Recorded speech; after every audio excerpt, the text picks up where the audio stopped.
नमस्कार, हिलक्रेस्ट में आपका स्वागत है।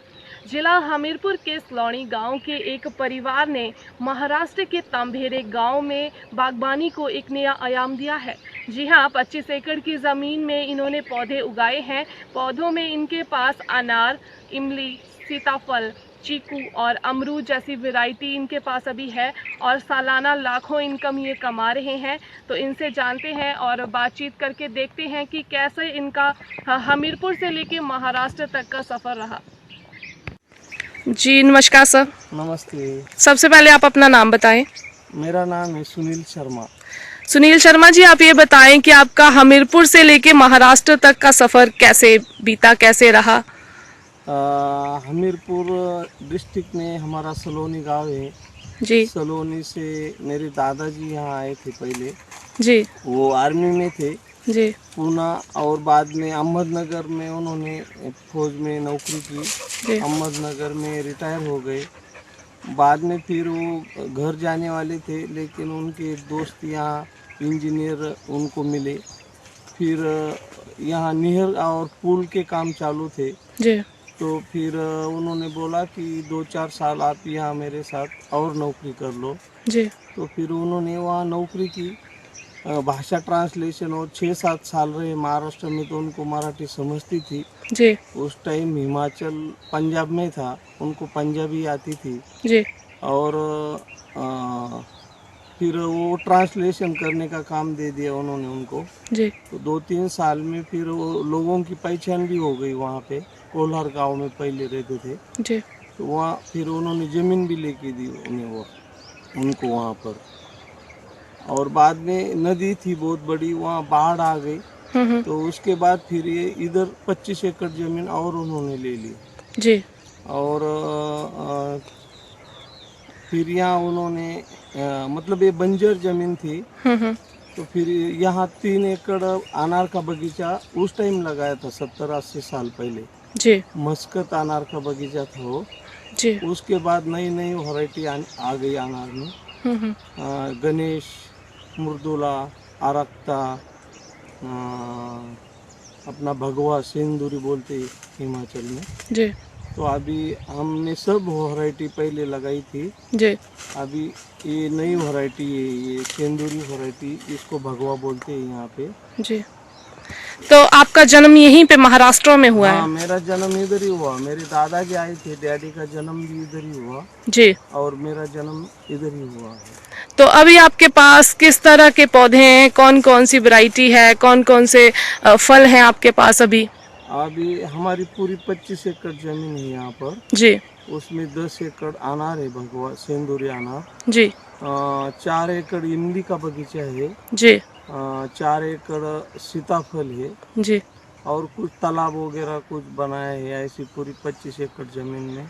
तो अभी आपके पास अनार के कुल कितने पौधे हैं? अभी अनार के 3,500 पौधे हैं 10 एकड़ में। 3.5। और इमली के? इमली के 100 पौधे हैं। 100 पौधे हैं। और सीताफल? सीताफल के भी 800-900 पौधे हैं। इसके अलावा आप तरबूज वगैरह ये सब भी लगाते हैं? हाँ, अभी हमने 7 एकड़ में नया अनार का बगीचा बिठाया है। जी। तो पौधे छोटे हैं, तो उसमें हमने तरबूज भी किया था। तो इससे इनकम किस तरह से होती है फिर?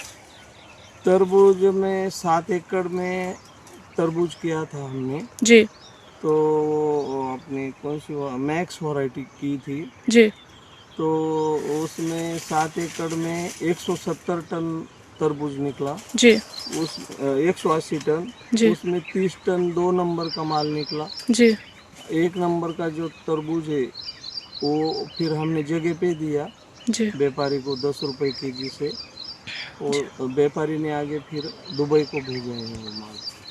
तो आपका फ्रूट कहाँ कहाँ जाता है? अभी अनार तो हमने पहले दिल्ली, पटना, कलकत्ता, सूरत ट्रांसपोर्ट से भेजते थे। लुधियाना, जालंधर, जम्मू तक माल भेजा है हमने। तो लेकिन आपका फ्रूट जो है वो यहीं पे बिकता है कि आप किस तरह से बेचते हैं अभी इसको? 2-3 साल से जगह पे जा रहा है फ्रूट जी। अनार। बांग्लादेश और कंट्री में भी जाता है बाहर। तो आप इसको कहाँ व्यापारियों को किस तरह से बेचते हैं, मतलब यहाँ बेचते हैं कहाँ, कैसे करते हैं इसको? अभी जो एक्सपोर्ट माल 60-70% जो होता है वो व्यापारी जगह पे ले लेता है। जी। वो मतलब किलो के हिसाब से लेता है, 100 से 120-25 रुपए किलो तक। और जो 2 नंबर माल बचता है फिर वो हम लोकल मंडी में बेचते हैं या जी। फिर बॉक्स पैकिंग करके बाहर भी बेचते हैं। तो सिंचाई की व्यवस्था किस तरह से रहती है आपकी? ये जब हमने हमारे दादाजी ने पिताजी ने ज़मीन ली उस टाइम ये पूरी बंजर ज़मीन थी, यहाँ कुछ भी नहीं फसल आती थी। जी। तो फिर बाद में हमारे पिताजी ने बावड़ियाँ खोदी, जी। बोर लिए, ऐसा करके फिर टैंक बनाए एक, उसमें पॉलीथीन पेपर डाला है, 1 एकड़ में टैंक बना हुआ है। जी। और फिर वो जो पानी है बोर का, बावड़ी का, उसमें स्टोरेज किया। उसमें दूसरी मोटर से फिर सिंचाई से ड्रिप सिस्टम की बगीचे को, जी। और वो पानी ड्रिप से बगीचे को देने लगे।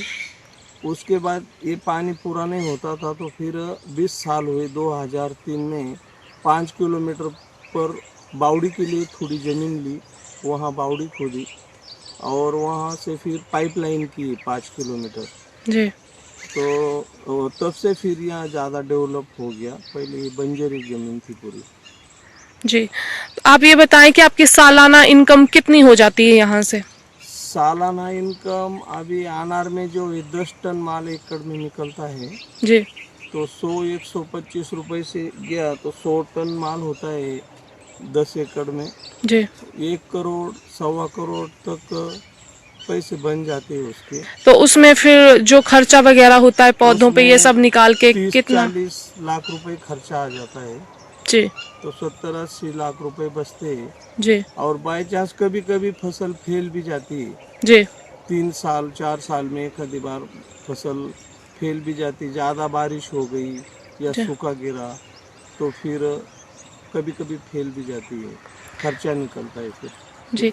अभी अगर आप हिमाचल के लोगों को बताना चाहे तो क्या ऐसी फसल हिमाचल में भी हो सकती है? हाँ, हिमाचल में ऐसी फसल हो सकती है।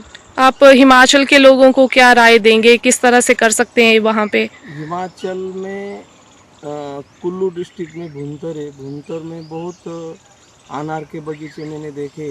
जी। और वो जो वहाँ के किसान हैं, वहाँ के एक किसान का नाम याद है मुझे, ओम प्रकाश नारंगी करके। जी। वो 20-22 साल पहले यहाँ आए थे। यहाँ हॉर्टिकल्चरल डिपार्टमेंट है, जी।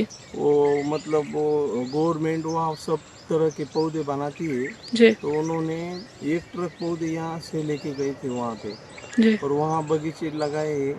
बहुत किसानों को भी बगीचे लगाने को उन्होंने प्रेरित किया है और वहाँ बहुत अच्छा अनार आता है। सुनील जी, जैसे वैसे आप डिस्ट्रिक्ट हमीरपुर से हैं तो हमीरपुर के लोगों को आप बताएं कि वो क्या उगा सकते हैं वहाँ पे और किस तरह से? हमीरपुर में भी अनार अच्छा तरह आ सकता है। अनार? हाँ। जी। और सीताफल शायद मैंने नहीं देखा वहाँ पे हिमाचल में। जी। इमली भी नहीं है, लेकिन अनार आ सकता है हिमाचल में, पूर्व में भी आ सकते हैं। यहाँ पे कितने लोग काम करते हैं आपके अंडर, कितने लोगों को रोजगार दे रहे हैं अभी आप? यहाँ तो अभी जैसा हम काम कुछ निकला तो 15-20 लोग बुलाते हैं एक साथ में। जी। तो पूरा काम करके 10-15-20 दिन में काम पूरा होने के बाद बंद कर देते हैं। जी। 1-2 आदमी फिर हमेशा रहते हैं टेम्पररी काम पर। कितना कितना गहरा है ये कुआं? ये 25 फीट है। और इसका पानी कहाँ जाता है? इसका पानी 5 किलोमीटर पर खेती है।